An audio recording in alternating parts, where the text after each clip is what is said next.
ଦେଖନ୍ତୁ ଆଜି ଆମେ ଡିସ୍କସନ୍ କରିବା ଯେଉଁଟାକି ମାନକ ଭାଷା ଓ ଉପଭାଷା।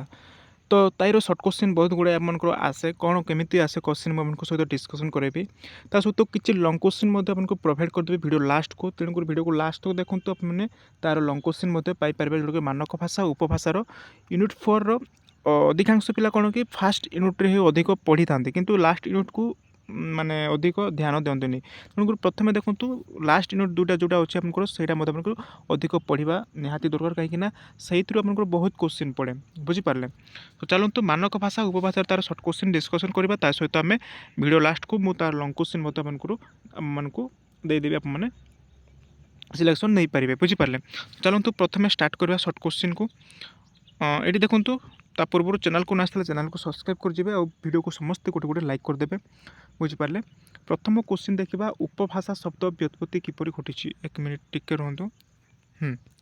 ଦେଖ, ଉପଭାଷା ଶବ୍ଦର ବ୍ୟୁତ୍ପତ୍ତି କିପରି ଘଟିଛି। ଉପ ଯେଉଁଟାକି ଉପସର୍ଗ ଭାଷ ଧାତୁରେ ଆ ପ୍ରତ୍ୟୟ ଯୁକ୍ତ ହୋଇ ଉପଭାଷା ଶବ୍ଦ ସୃଷ୍ଟି ହୋଇଛି ହେଲା। କୋଶ୍ଚିନ୍ ନମ୍ବର 2 ଦେଖନ୍ତୁ, ଉପଭାଷାର ଇଂରାଜୀ ପ୍ରତିଶବ୍ଦ କ'ଣ। ବହୁତ ଇମ୍ପୋର୍ଟାଣ୍ଟ କୋଶ୍ଚିନ୍। ଉପଭାଷାର ଇଂରାଜୀ ପ୍ରତିଶବ୍ଦ ହେଉଛି ଡାଇଲେକ୍ଟ ହେଲା। ନେକ୍ସଟ ଦେଖନ୍ତୁ, ଡକ୍ଟର ଶ୍ୟାମ ସୁନ୍ଦର ଦାସ ଉପଭାଷାକୁ କ'ଣ କହୁଛନ୍ତି। ଡକ୍ଟର ଶ୍ୟାମ ସୁନ୍ଦର ଦାସ ଉପଭାଷାକୁ ବିଭାଷା ବୋଲି କହିଛନ୍ତି ହେଲା, ବିଭାଷା ବୋଲି କହିଛନ୍ତି, ମନେ ରଖିବେ। ନେକ୍ସଟ ପରବର୍ତ୍ତୀ ପ୍ରଶ୍ନ, ଡକ୍ଟର ବଲାନାଥ ଟିଆରୀ ଉପଭାଷାକୁ କ'ଣ କହୁଛନ୍ତି। ଏଇଟା ମନେ ରଖନ୍ତୁ, କିଏ କ'ଣ କହୁଛନ୍ତି।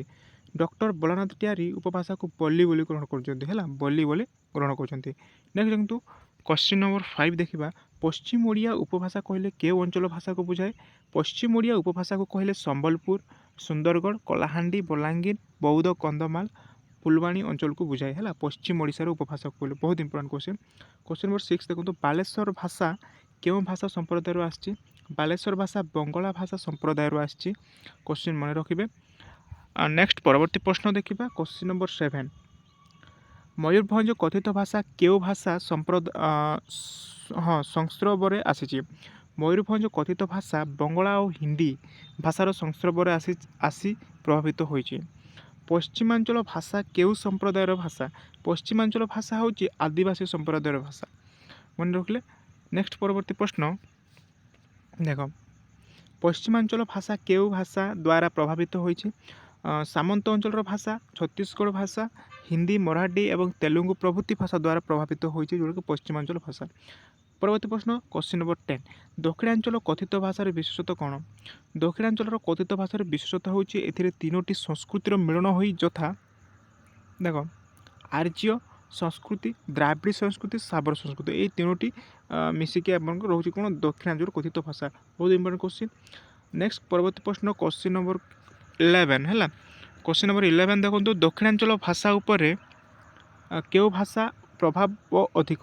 ତ ତେଲୁଗୁ ଭାଷାର ପ୍ରଭାବ ଅଧିକ। ଉପଭାଷା କାହାକୁ କହନ୍ତି। ବହୁତ ଇମ୍ପୋର୍ଟାଣ୍ଟ ଡେଫିନେସନ୍ ମନେ ରଖନ୍ତୁ, କୌଣସି ଭାଷା ସମ୍ପ୍ରଦାୟର ଅନ୍ତର୍ଗତ କ୍ଷୁଦ୍ର କ୍ଷୁଦ୍ର ଦଳ ବା ଅଞ୍ଚଳ ବିଶେଷରେ ପ୍ରଚଳିତ ବା କଥିତ ଭାଷା ରୂପରେ କ'ଣ, ଭାଷା ରୂପରେ ନାମକୁ ଉପଭାଷା ବୋଲି ଆମେ କହିଥାଉ ହେଲା। କୌଣସି ଏକ ଛୋଟ ଛୋଟ ଦଳ ବା ଅଞ୍ଚଳର ଭାଷାକୁ ଆମେ ଉପଭାଷା ବୋଲି କହିଥାଉ। କୋଶ୍ଚିନ୍ ନମ୍ବର 13 ବହୁତ ଇମ୍ପୋର୍ଟାଣ୍ଟ, ଓଡ଼ିଆ ଭାଷା ପ୍ରାଚୀନ ଭାରତରେ କେଉଁ ନାମରେ ପରିଚିତ। ଉଡ୍ର ଭାଷା ଉପରେ ପରିଚିତ। କୋଶ୍ଚିନ୍ ନମ୍ବର 14, ଓଡ଼ିଆ ଭାଷାର କେତୋଟି ରୂପ ରହିଛି। 2ଟି ରୂପ, କଥିତ ଏବଂ ଲିଖିତ ରହିଛି, ମନେ ରଖିବେ। ମାନକ ଭାଷାକୁ ଇଂରାଜୀରେ କ'ଣ କହନ୍ତି, ବହୁତ ଇମ୍ପୋର୍ଟାଣ୍ଟ। ମାନକ ଭାଷାକୁ ଇଂରାଜୀରେ ଷ୍ଟାଣ୍ଡାର୍ଡ଼ ଲାଙ୍ଗୁଏଜ୍ ବୋଲି କୁହାଯାଏ ହେଲା। ମାନକ ଭାଷାର ଅନ୍ୟ ନାମ ହେଉଛି ପ୍ରାମାଣିକ ଭାଷା, ଏହା ମଧ୍ୟ ମନେ ରଖିଥିବେ, କୋଶ୍ଚିନ୍ ଆସେ। କୋଶ୍ଚିନ୍ ନମ୍ବର 16, ଗୋଟିଏ ଉପଭାଷାରୁ କେଉଁ ଭାଷା ସୃଷ୍ଟି ହୋଇପାରେ। ଗୋଟିଏ ଉପଭାଷାରୁ ମଧ୍ୟ ମାନକ ଭାଷା ସୃଷ୍ଟି ହୋଇପାରେ। ମାନକ ଭାଷା କାହାକୁ କହନ୍ତି। କୌଣସି ସ୍ଥାନ ଯଦି ବାଣିଜ୍ୟ ବ୍ୟବସାୟର ଅନୁକୂଳ ହୋଇଥାଏ, ନାନା ସ୍ଥାନରୁ ଲୋକେ ଆସି ସେଠି ବ୍ୟବସାୟ କରନ୍ତି, କିମ୍ବା ଯଦି କୌଣସି ସ୍ଥାନରେ ରାଜଧାନୀ ଗଢ଼ି ଉଠେ, ସେଠି ସ୍କୁଲ, କଲେଜ, କଚେରୀ ସଙ୍ଗେ ସମ୍ବାଦପତ୍ର ଅନ୍ୟାନ୍ୟ ପତ୍ରପତ୍ରିକା ଅନୁଷ୍ଠାନ ଗଢ଼ି ଉଠେ, ତାହେଲେ ସେଠିକାର ସ୍ଥାନୀୟ ଭାଷା ନାମ ଭାବରେ ପରିମାର୍ଜିତ ହୋଇ କାଳକ୍ରମେ ଏକ ଷ୍ଟାଣ୍ଡାର୍ଡ଼ ଭାଷା ବା ମାନକ ଭାଷା ପରିଣତ ହୋଇଥାଏ। ହେଲା ମୁଁ ମାନକ ଭାଷା କାହା କୁହାଯାଏ ଗୋଟେ ସରଳ ଭାଷାରେ ମୁଁ ବୁଝେଇକି ମାନେ କହିଛି ଆପଣ ଯଦି ଦେଖିନାହାନ୍ତି ସେ ଭିଡ଼ିଓ ଦେଖିଦେବେ। ନେକ୍ସଟ ପରବର୍ତ୍ତୀ ପ୍ରଶ୍ନ ମାନକ ଭାଷାର ଅନ୍ୟ ନାମ କ'ଣ? ଟିକେ ଆଗରୁ କହୁଥିଲି ମାନକ ଭାଷାର ଅନ୍ୟ ନାମ ହେଉଛି ପ୍ରାମାଣିକ ଭାଷା ବୋଲି। ଦେଖ ମାନକ ଭାଷାର ବିଭିନ୍ନ ନାମ ରହିଛି ଯେଉଁଟାକି ଏହାକୁ ସେହି ଦେଶ ବା ପ୍ରଦେଶର ଆଦର୍ଶ କିମ୍ବା ପ୍ରାମାଣିକ କିମ୍ବା ପରିନିଷ୍ଠତା ଭାଷା ବା ଷ୍ଟାଣ୍ଡାର୍ଡ଼ ଲାଙ୍ଗୁଏଜ୍ ବୋଲି କୁହାଯାଏ ବା ପ୍ରାମାଣିକ ଭାଷା ବୋଲି କୁହାଯାଏ। ଆପଣ ସିଧାସଳଖ ପ୍ରାମାଣିକ ଭାଷା ବୋଲି କୁହାଯାଏ ଲେଖିଦେଲେ ଚଳିବ। କେଉଁ ଭାଷାର ବ୍ୟାକରଣଗତ ଶୁଦ୍ଧତା ବେଶୀ ଥାଏ? ତ ମାତୃଭାଷାର ପରିନିଷ୍ଠତା ବ୍ୟାକରଣ ରଚିତ ହୋଇଥିବାରୁ ଏହାର ବ୍ୟାକରଣଗତ ଶୁଦ୍ଧତା ପୂର୍ଣ୍ଣ ରୂପେ ରହିଥାଏ। ବୁଝିପାରିଲେ? କେଉଁମାନେ ମାନକ ଭାଷାକୁ ବ୍ୟବହାର କରନ୍ତି? ମାନକ ଭାଷାକୁ ଶୁଦ୍ଧ ଓ ମାର୍ଜିତ ଭାଷା ଶିକ୍ଷିତ ଲୋକମାନେ ତଥା ଉଚ୍ଚ ସାମାଜିକ ବର୍ଗର ଲୋକେ ଏହି ଭାଷାକୁ ବ୍ୟବହାର କରିଥାନ୍ତି। ହେଲା, ଅଧିକାଂଶ ଶିକ୍ଷିତ ଲୋକମାନେ ବଡ଼ ବଡ଼ ଯେଉଁମାନେ ଅଛନ୍ତି ସେମାନେ ହିଁ ମାନକ ଭାଷାକୁ ବ୍ୟବହାର କରିଥାନ୍ତି। ଆଉ ଯଦି ଗହଳି ଗାଁକୁ ଯଦି କହିବା ଯେଉଁଟାକି ମାନେ ଛୋଟ ଛୋଟ ଯେଉଁ ଗାଁରେ ଅଛନ୍ତି ସେମାନେ ତ ବ୍ୟବହାର କରୁନାହାନ୍ତି, ସିଧାସଳଖ କହିପାରିବା। ହେଲା, ନେକ୍ସଟ ଦେଖନ୍ତୁ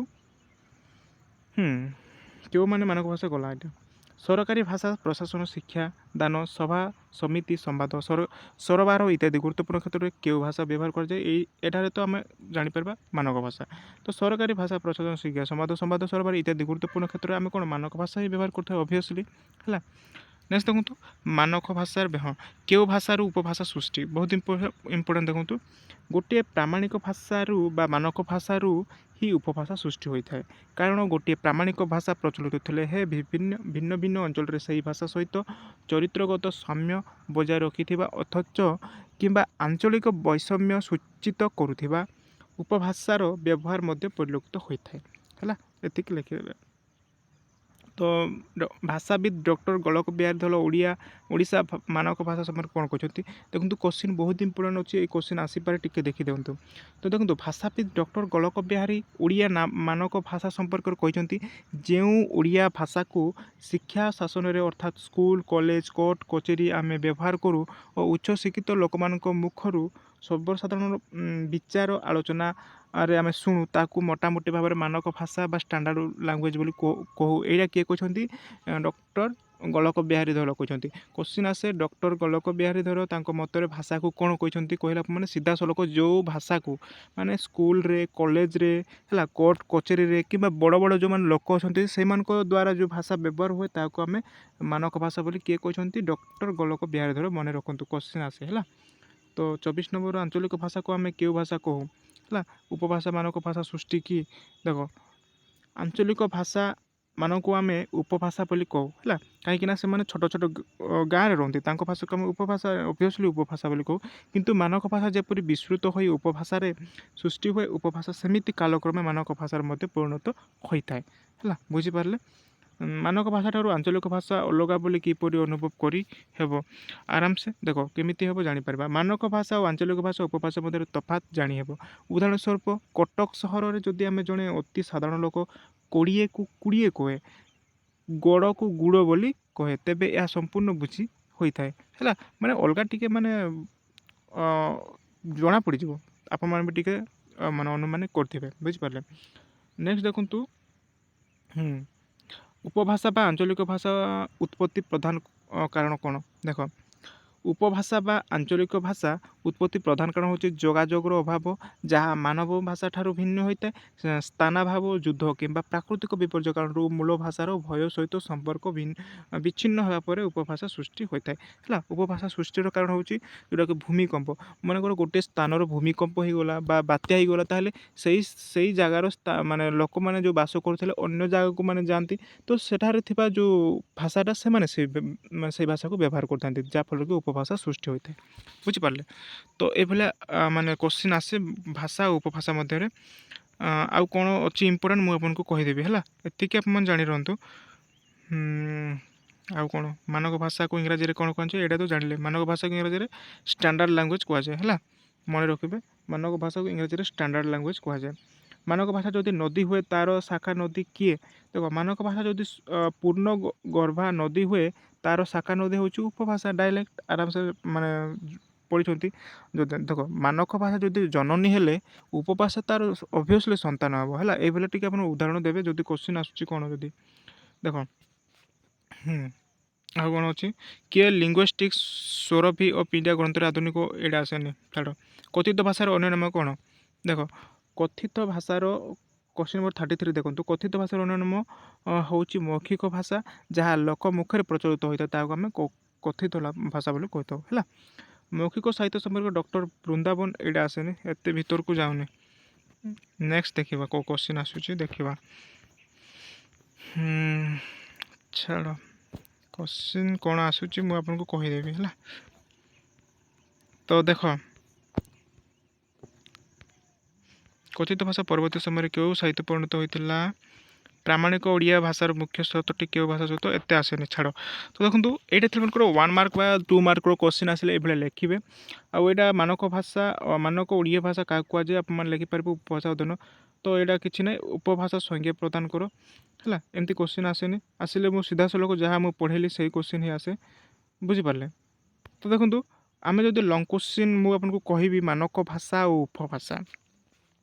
तो देखो मु गोटे वीडियो आपको छाड़ी जोटा कि आप सर्च करदे है यूट्यूब सर्च करदे मानक भाषा एवं उपभाषा मानक भाषा उपभाषा बाय CHSC क्लास बीके सार मारिदेवे ताहले यूट्यूब रे सर्च करदेला आपको सामने पलि आसो। सर्च करके आप देखिए मुझे टिकी निखिके बुझे मानक भाषा उपभाषा लंग क्वेश्चन केमी आसो आपको टिकी निखिके बुझे आप जाकि देखीदे लंग क्वेश्चन ता माने प्रिपेरेसन करदे काली एग्जाम में समस्ते रेडी हूँ समस्त को ऑल द बेस्ट समस्त माने समस्ते एग्जाम माने ठीक करेंगे समस्त एग्जाम भल रही आशा करुँची। तेणुक समस्ते मो भिडियो जी भी देखी ग्यारंटी आप मैंने किसी ना कि क्वेश्चन को अटेंड कर ही आसबे बुझिपारे। तो आज ये था बहुत इंपोर्टेंट क्वेश्चन आंसर थी आपंकर जोटा कि लास्ट यूनिट्र आउ कमेंट करी कहे आज भितर कौन आपको माने डाउट रोचे मत कमेंट करके निहाती भाव में कमेंट सेक्शन रे कहबी मुझे कमेंट रिप्लाई निहाती देवी बुझिपारे। तो ये मुझे को रखुच्छी आशा आशा कर किसी मात्रा वीडियो भल लगी वीडियो को समस्ते गोटे गोटे लाइक करदे चैनल को ना चैनल को सब्सक्राइब करदे। धन्यवाद।